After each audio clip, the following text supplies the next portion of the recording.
Hello everyone. Once again welcome back to Kaveri Kathuria classes and I hope you all are doing great. आज के इस lecture में हम discuss करने वाले हैं वाइगोत्स्की सोशल डेवलपमेंट थ्योरी। तो चलिए इस थ्योरी को हम अंडरस्टैंड करते हैं आज के इस लेक्चर को स्टार्ट करते हुए।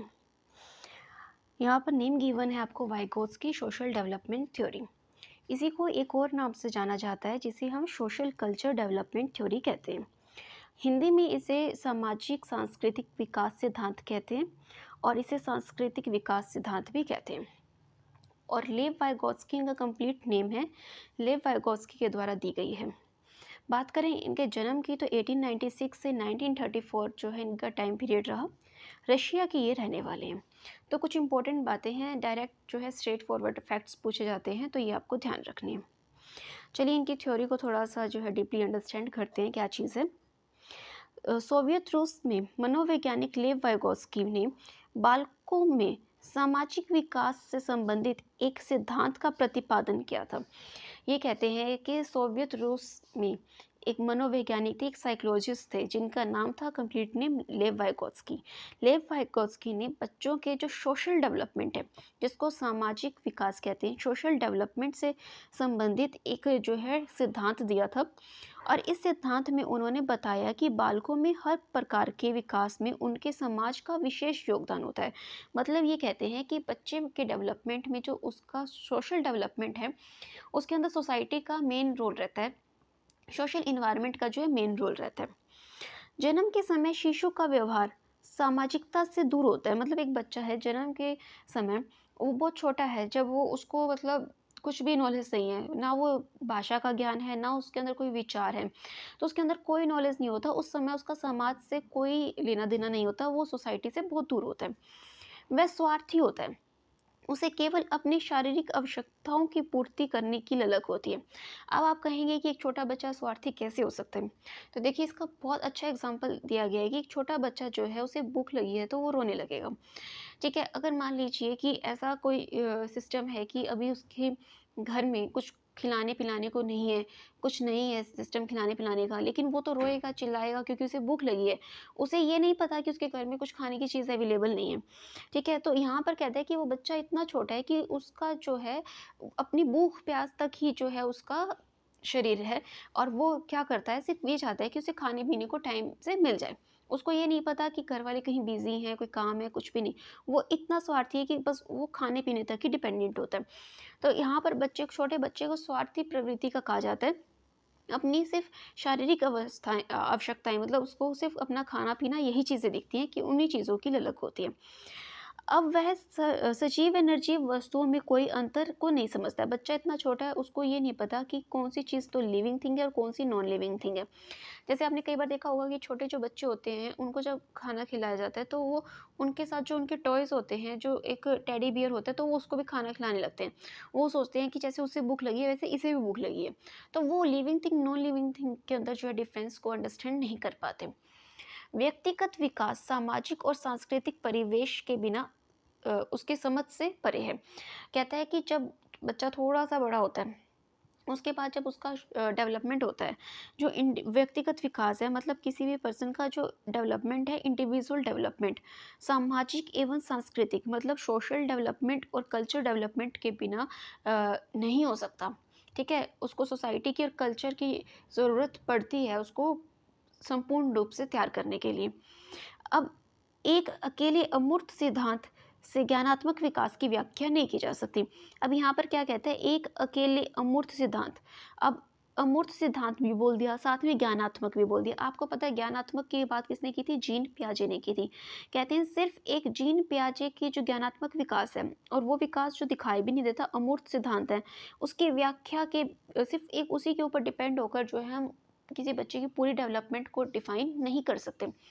तो पियाजे ये कहते हैं कि पियाजे के अनुसार मनुष्य, देखो दो यहाँ पर साइकोलॉजिस्ट है जो एक दूसरे के अगेंस्ट चल रहे हैं।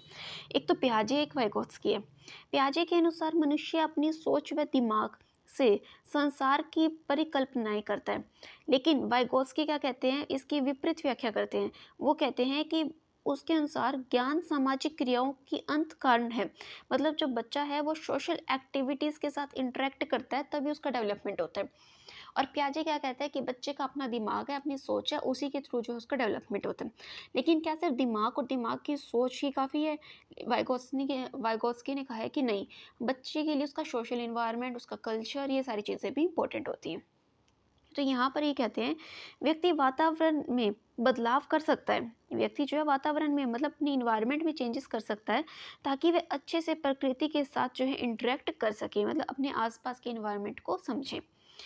अब यहाँ पर क्या कहते हैं कि वाइगोत्स्की ने बालक के संज्ञानात्मक विकास में समाज एवं उसके सांस्कृतिक संबंधों के बीच संवाद को महत्वपूर्ण माना है। वाइगोत्स्की ये कहना चाहते हैं कि अगर बच्चे का संज्ञानात्मक विकास करना है तो उसके संज्ञानात्मक विकास में जो उसका कल्चरल इन्वायरमेंट है, ठीक है, और जो उसका सोशल इन्वायरमेंट है, जो सामाजिक इन्वायरमेंट है और जो सांस्कृतिक इन्वायरमेंट है, ये भी मोस्ट इंपॉर्टेंट होते हैं। इन दोनों के बिना जो है उसका संज्ञानात्मक विकास नहीं हो सकता। वाइगोत्स्की का भी मानना है या वाइगोत्स्की का भी मानना था कि पियाजे की तरह बच्चे ज्ञान का निर्माण करते हैं। देखो, एक बात पे तो ये दोनों भाई सहमत हो गए, पियाजे और वाइगोत्स्की ये कहते हैं कि बच्चा अपने ज्ञान का निर्माण खुद करता है। ये बात तो दोनों कह रहे हैं, लेकिन पियाजे कहते हैं कि सिर्फ दिमाग से करते हैं, और वाइगोत्स्की कहते हैं दिमाग के साथ साथ सोशल और कल्चरल इन्वायरमेंट भी ज़रूरी है। किंतु वाइगोत्स्की के अनुसार संज्ञानात्मक विकास, भाषा विकास व सामाजिक विकास बिना संभव नहीं है। संज्ञानात्मक विकास तभी होगा जब उसको भाषा का, ये ध्यान रखना बात, यहाँ लैंग्वेज की बात करिए, लैंग्वेज डेवलपमेंट और सोशल डेवलपमेंट भी दोनों चाहिए, इनके बिना जो है संज्ञानात्मक विकास नहीं हो सकता। इनका मानना था कि भाषा जो है संज्ञानात्मक विकास का महत्वपूर्ण हो जा रहा है। अब इनका क्या मानना है कि जो लैंग्वेज होती है, ठीक है, ये पॉइंट भी याद रखना, लैंग्वेज की बात भी की है, ये कहते हैं कि जो लैंग्वेज है वो संज्ञानात्मक विकास का मोस्ट इम्पोर्टेंट टूल होती है। ठीक है, अगर वाइगोत्स्की का मोस्ट इम्पोर्टेंट टूल पूछे तो याद रखना लैंग्वेज है, लैंग्वेज के बिना नहीं हो सकता। अब यहाँ पर ये चीज़ें हैं जो आपको बहुत ज़्यादा ध्यान देनी है। यहाँ पर कहते हैं कि पियाजे ने निजी भाषा को आत्म केंद्रित व अपरिपक्व माना। क्या कहते हैं कि निजी भाषा क्या होती है? देखो, एक होती है निजी भाषा। निजी भाषा का मतलब होता है बच्चा स्वयं से बातें करता है। आपने छोटे बच्चों को ऑब्जर्व किया होगा कि वो अपने आप से बातें करते रहते हैं, ठीक है? उसको कहते हैं निजी भाषा। और पियाजे कहते हैं कि निजी भाषा को इगोसेंट्रिक माना है इन्होंने, या फिर ये कहें कि इन्होंने इमैच्योर माना है। मतलब इमैच्योर स्टेज में है बच्चा, इगोसेंट्रिक है, सिर्फ अपने फ़ायदे की बात करता है, ये इगोसेंट्रिक स्टेज होती है और अपने आप से बातें करता रहता है। लेकिन वाइगोत्स्की ने इसे, इन्हीं विचारों को महत्वपूर्ण साधन बताया है। इन्होंने तो कहा कि पियाजे ने तो इमेच्योर माना, लेकिन वाइगोत्स्की ने कहा ये मोस्ट इंपॉर्टेंट बात है जब बच्चा अपने आप से बातें कर रहा होता है, जिसको हम निजी भाषा कहते हैं। पियाजे के अनुसार डेवलपमेंट और लर्निंग जो है दोनों अलग अलग हैं। पियाजे कहते हैं कि डेवलपमेंट और लर्निंग दो अलग अलग चीज़ें हैं, जबकि वाइगोत्स्की ने कहा कि ये दोनों जो हैं पारस्परिक धारणाएं हैं, मतलब एक दूसरे से जुड़ी हुई हैं, इनमें बालकों की सक्रिय भागीदारी जरूरी होती है। मतलब डेवलपमेंट और लर्निंग एक दूसरे से जुड़े हुए हैं, अलग अलग नहीं है, और दोनों जो है साथ साथ चलते हैं।